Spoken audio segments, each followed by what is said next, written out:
All right, so from a point of view of a classless society, and it gets worse and worse year by year, if you're getting $100 a month and somebody else is getting $200 a month, but I say, $1,000 a month, $2,000 a month, when it goes up by 10%, the gap gets bigger. Right? Every time you get a cost of living increase, the gap gets bigger between the people at the top and the people at the bottom. That's not a good program. And then it's taken out of your pay like a sales tax. Everybody pays the same percentage. Not everybody. The very rich, let's say that you got to have an income of $100,000. You pay the tax on $100,000. On $200,000, you pay half of it. On $400,000, you pay a quarter of it. Right? So the more you make, the less you pay. I mean, that's crazy. And then the more you make, the more you get out of it. And if they eliminated that cap, there would be no problem with financing it because there would be plenty of money to last. That's not the worst part of it. The cap is bad enough. But the cap only applies to wages and salaries and tips. The person who makes money clipping coupons or dividends from stock is not required to pay Social Security tax on any of that income. Not a dime. So we don't tax income. We only tax working class income. And that may include the bankster who's making $1 million a week. Right? But at least it's a wage. But those people who are making even more from their dividends on stock and from the U.S. Treasury notes and so forth, they don't pay a dime. Not a dime. Right? So if we taxed all, and people who have capital gains, they don't pay any Social Security on capital gains. Right? If we taxed all income, everybody could get a Social Security check that equaled the maximum of what we now get. Everybody could retire easily. But we're not willing to tax the rich. And the people aren't willing to look at it. Right? They just say, like me, I'm delighted I get a Social Security check. But it's not socialism. It's social democratism.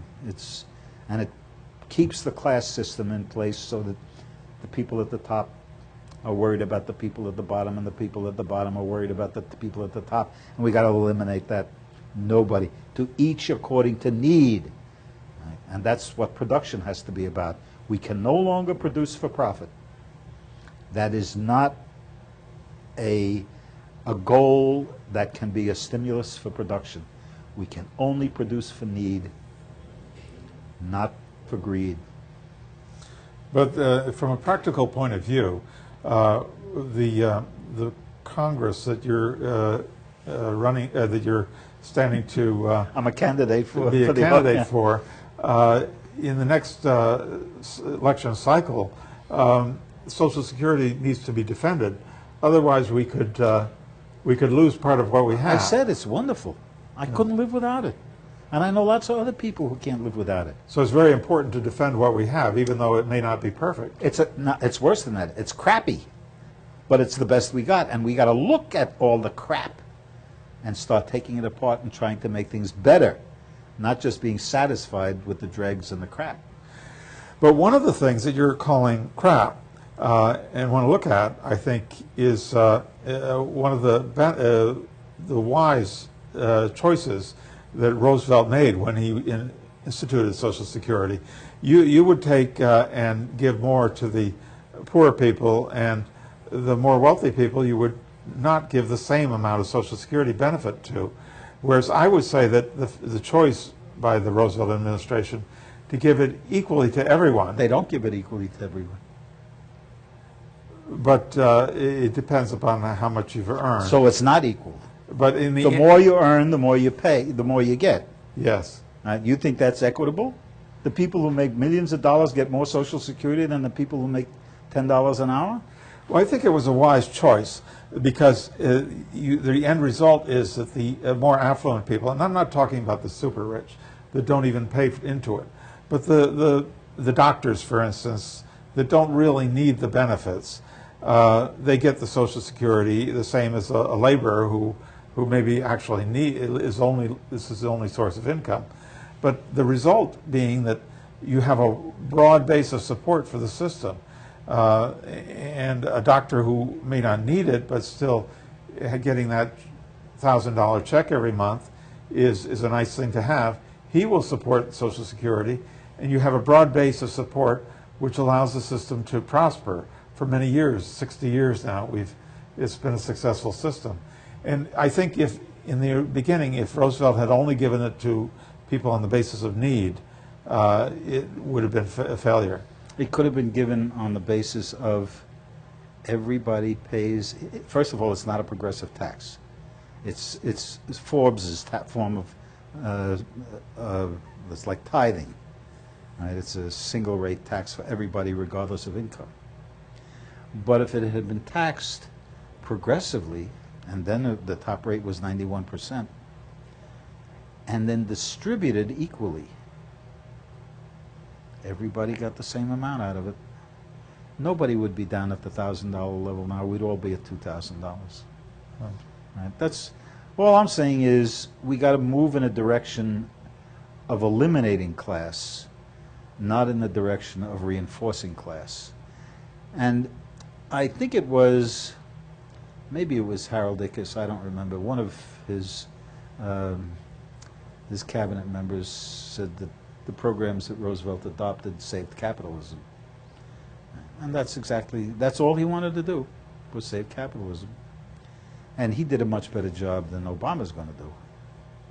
Obama is saving something that's much worse, even worse than corporate capitalism. Some people thought we were electing an Obama, a Roosevelt. They weren't paying attention. Some people, I think, voted for him just because of the color of his skin. I mean, not just people who share that color. Lots of liberals thought it was wonderful, and there was a piece written by one of the famous socialists in the Socialist magazine that socialists should see the better side of the election of Obama. And then he goes on to a terrible, including the color of his skin or his race. I suppose that means I should be delighted with the appointment of Clarence Thomas. Right? Should I be pleased as punch for the appointment of Colin Powell standing before the United Nations and lying through his teeth? I don't buy that.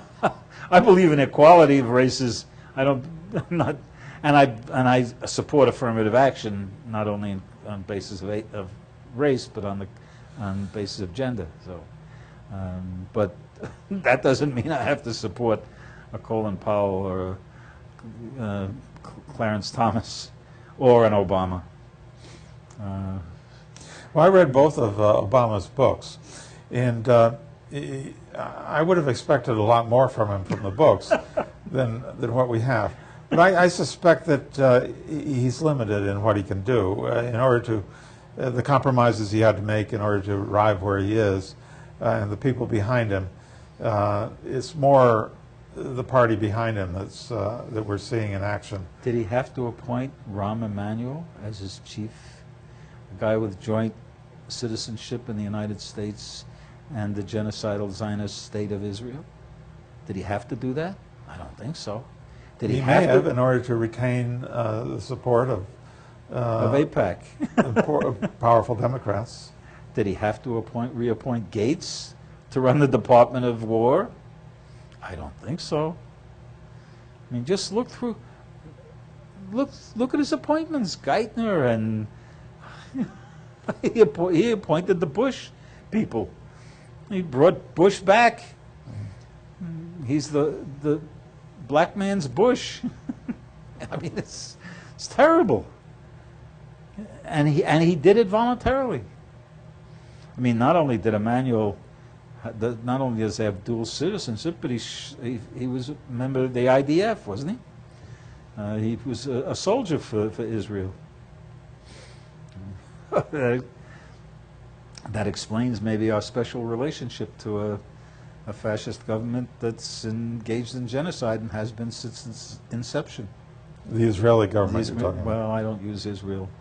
See, one of the ways of breaking the bounds and the binds of thought that Chomsky talks about with the debate rages within those bounds. One of the ways is when we talk about elections and I say I'm not running, I'm a candidate for a job. Well, as long as we think about it as an athletic event, we're going to treat it like an athletic event. We're going to bet on it. We're going to, you know, it's like going to a horse race or watching a sword fight or a wrestling match. So one of the ways you break it, think about it, is no, it's not that. It's the selection of a person to do a job, to serve. Right? It's not a game. It's not a gladiatorial event. It's a hiring process. And so one of the things, I mean, it's sort of like a joke with people when I say, no, I'm not running, I'm a candidate for. But